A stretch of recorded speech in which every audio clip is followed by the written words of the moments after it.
Hey everyone, Jessica here and welcome back to my YouTube channel and blog. So today I am going to be playing around with some Distress Resist Spray. Now this is kind of a newer product and a brand new product to me. I haven't seen a whole lot of videos on this, just a few, basically when it first came out. But the whole gist of it is basically it's a spray and it's like a clear paint almost that you can spray onto cardstock and it will resist anything from coating whatever is beneath it. So kind of like embossing powder too when you do the clear emboss resist technique.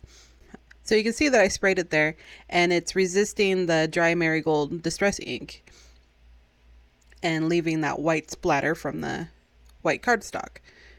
I heat set it to make sure that it was dry so that I could spray it again, partly over the dry Marigold inking that I did. And the great thing about this stuff too is that you can heat set it to help it dry a little quicker. It does dry fairly quickly on its own, but I had some pretty good chunky globs there, so I assisted it and got it to dry quicker. I blended on some spun sugar, which is very light pink color, and then sprayed it again. And then I'm going to go over that and up into the dried Marigold with the picked raspberry, which is a lot brighter saturated pink.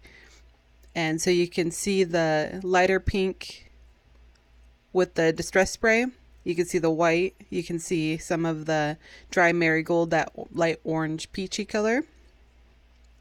I thought this was pretty cool. And this was just me kind of playing around with it. I wasn't actually going to make anything out of this, but I liked it. I ended up really liking it. So I cut that out with a SSS Stitch Rectangle Die, and I'm going to cut out some words into that panel with Fawn's, FINLEY'S, ABC's dies.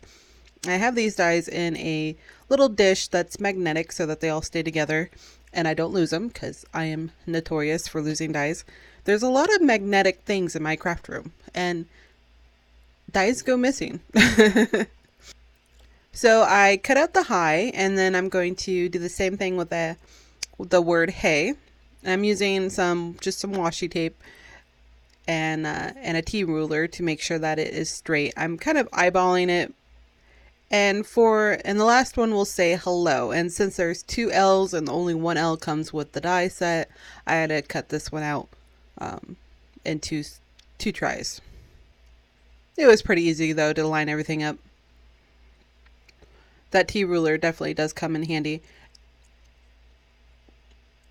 And the grid on the glass media mat really helps too. Or actually really any mat that has a grid like that one does help. I'm ink blending some of the Mowed Lawn Distress ink onto a piece of Bristol cardstock. And I sprayed it with some water. I'm going to sop that up real quick. And then heat set that. And I'm going to use the Lawn Fawn grass borders die to cut out this strip of grass. And then I'm going to also run that grass piece through with the stitched rectangle die. That way it has the same kind of border. I'm taking the negative side to that grass and I'm going to attach it to the card. I'm going to use that as the background layer. Partly so I don't have to die cut it again. Why not use it? It's already there. So I just use my ATG gun and then attach that to the card where I wanted it, and then I cut out the parts that hang off with a pair of scissors. Since this is the background, I wanted it to be darker. So I'm going back over with the Mowed Lawn and really saturating that cardstock. And I just laid the same piece of white paper that I had cut out the grass border die originally and layered it underneath just to ink it again. Now I'm going to lay the die cut grass border on top of that, and you can see how it's a little bit lighter than the background part. Just creates some definition there. I have a piece of white foam that I'm cutting down to fit behind this panel. And I didn't show this part, but I just took a scrap piece of Simon Says Stamp Dollhouse cardstock, and I cut it to fit behind the letters and then glued it down with a two-way glue pen. I'm using some Tombow glue to attach the white foam to the cardstock. And I like to use liquid glue for foam. It's just, it's more, it adheres better for me anyways.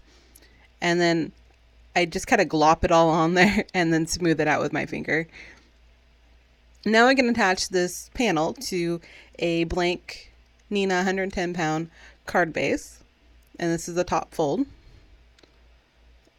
And since it's with the Tombow glue and it's a wet glue, I have a little bit of leeway to get that situated where I want it. I'm going to add some shimmer to all the letters using a Spectrum Noir glitter pen, and this is the clear. And because I'm using the glitter pen, I also like to go back through with some glossy accents to give it a nice coating so the shimmer doesn't go anywhere. I thought this looked like a nice summery sunrise or sunset, almost, with the pink and orange and then that really bright green. The colors were inspired by the Color Throwdown challenge. You can find the link for that challenge in the description. I hope you enjoyed today's video. You can connect with me on Instagram or email me directly or comment below with any questions you might have about card making. I will always do my best to help. All the products I used today are linked on my blog and help support new products and supplies for this channel. Thank you so much for watching. Please subscribe to see the latest videos from me. I appreciate you, and I will see you in the next one. Bye! Meh, meh.